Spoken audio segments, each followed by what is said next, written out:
unexplained wealth, no? Kung this is the only way we can actually explain kung tama ba po yung naka-reflect sa SALN na declared asset, declared liability at saka yung legal lawful income na tinatanggap na ating Vice Presidente.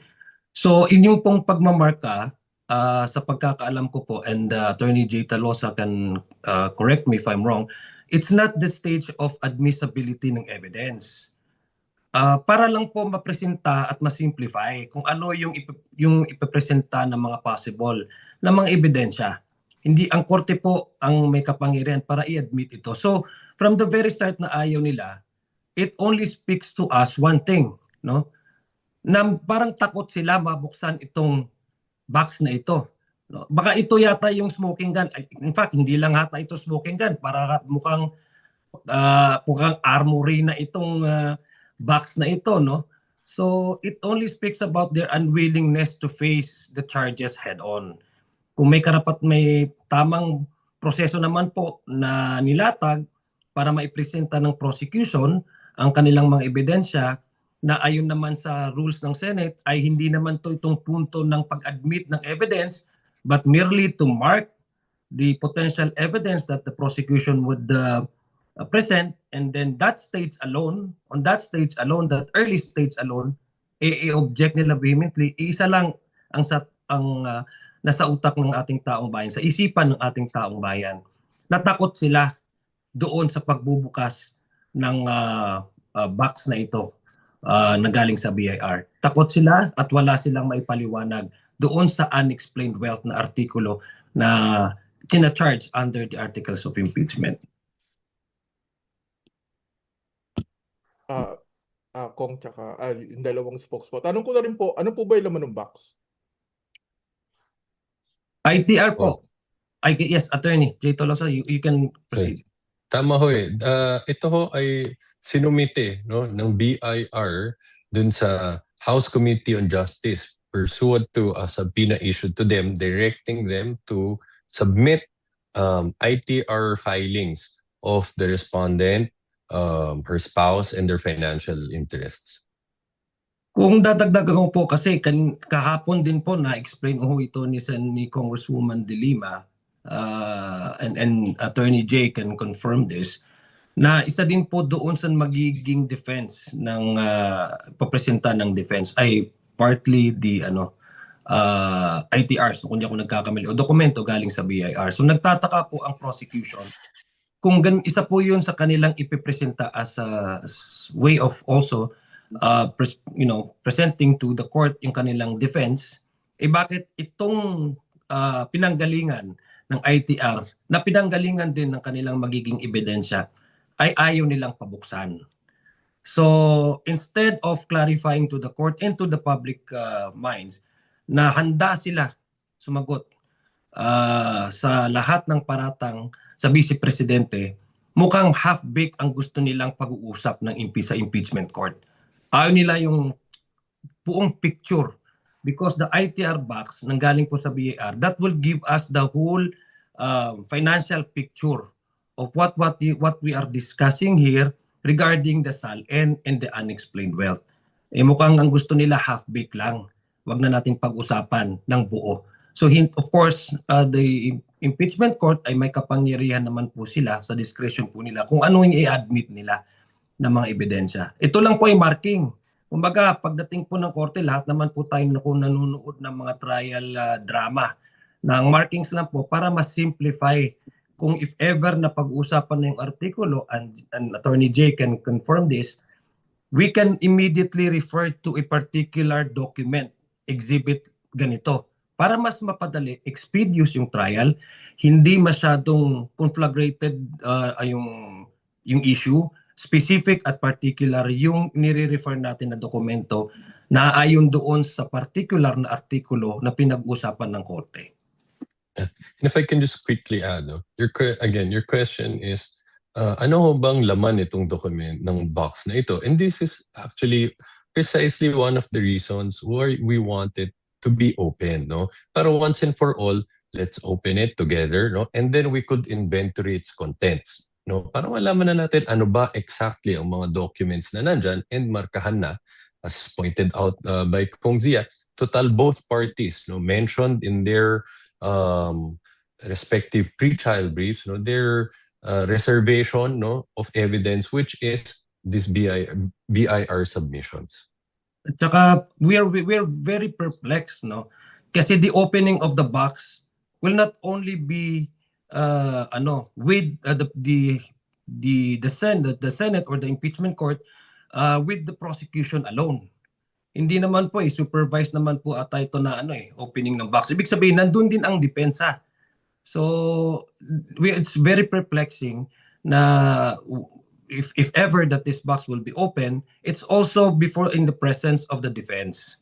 So doon ho tayo nagkakaroon din ng palaisipan kung bakit ayaw nila. Samantalang sila mismo ay magsusupervise sila sa marking nitong mga na marking ng mga dokumento na nilalaman nitong box na ito. To clarify lang po, ngayon pong tapos na yung pre-trial conference at hindi po namarkahan yung BIR box, pwede pa rin po siyang i-present, tama po ba?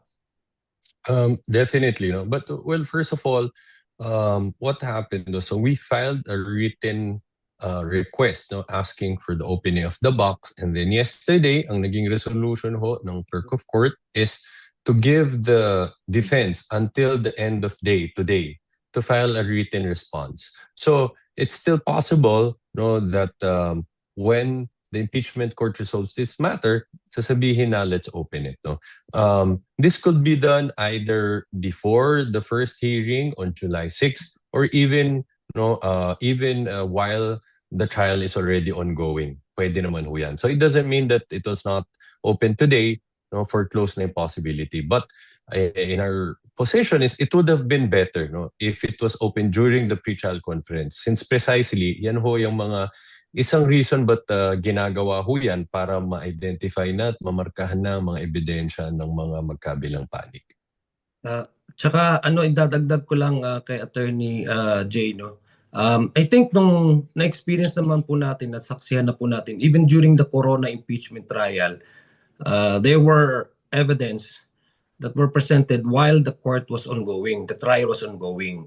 So minamarkahan naman po yan even during the trial of then the late Chief Justice. So that can also be done in this current trial. So hindi naman po yan baguhan while the trial is ongoing, meron naman pong way to mark this evidence.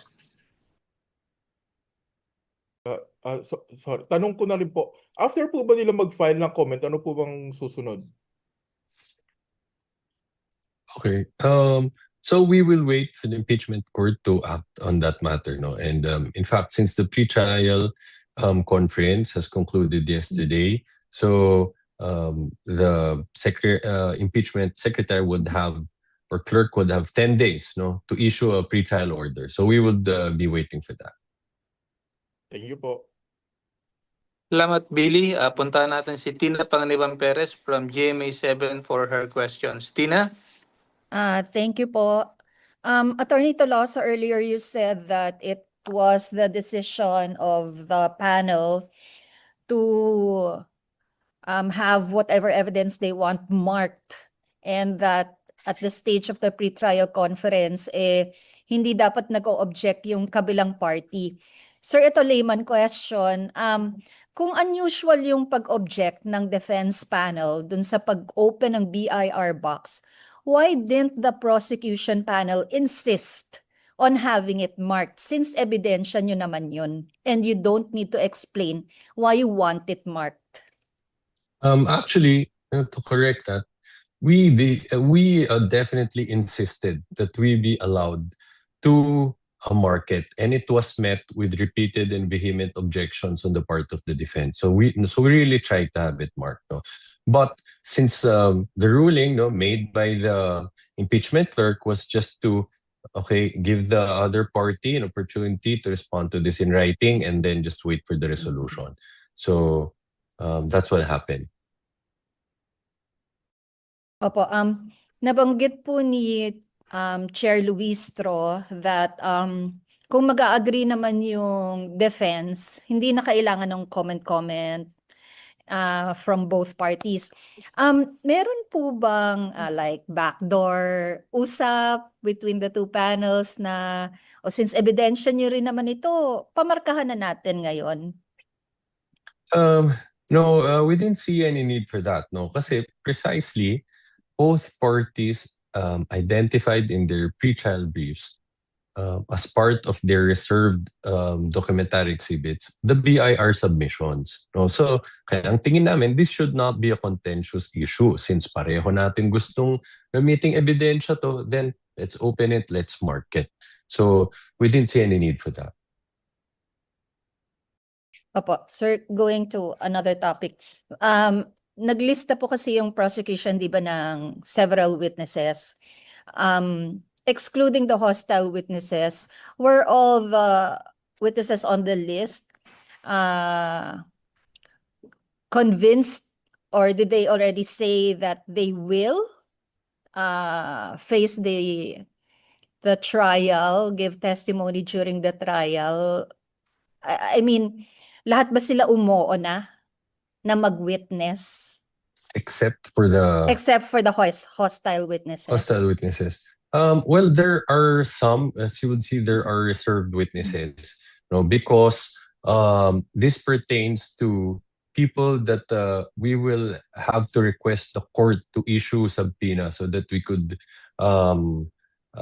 present them as witnesses. So usually, kapag ganyan, possible ho yan yung subpoena is not directed to a particular person, but for example, an officer with these duties in a particular government agency. And then that government agency would send the appropriate representative. So, but for others, of course, they're very much willing to testify. Ma'am Tina, Yes po. dadagdagan ko lang, no? Remember po the articles of impeachment. Nakita naman po natin during the confirmation hearing that those guests or those witnesses that were present, that were actually invited, ay mga galing po na empleyado, officers ng ating pamahalaan. So they themselves know exactly their responsibility and obligation to heed the request coming from the court. So I'm not preempting whatever is the arrangement as to the presentation of the witnesses, but what I can tell you is that these witnesses who we've seen during the confirmation hearings would be the exact witnesses that will be presented to the court na alam naman po nila kasi galing po silang, ang tinetestify lang po nila is the veracity ng mga dokumentong dinala po nila during the confirmation hearings. And I don't think there will be any trouble if we are talking of the obligation of these employees, not only to their work, but their mandate, but also to heed the request of the court. Opo. I'd like to be specific about my question. Yung si Sheriff Andres po kasi, nakausap po ba siya ng PROSEC and did he agree to give his testimony before the impeachment court? Yeah, I hope you would understand that we can't give specifics with regard to evidentiary matters at this point. Okay, I understand, sir. Ito isa pa pong specific. Yung Mary Grace Piatos, how will the prosecution present someone who has no birth, death, or marriage records? Parang someone who does not exist. Mukhang I'll take it from there muna before Attorney Jay responds. Yes, Kong Zia. Unang-una, si Mary Grace Piatos is very central figure during our good government investigation.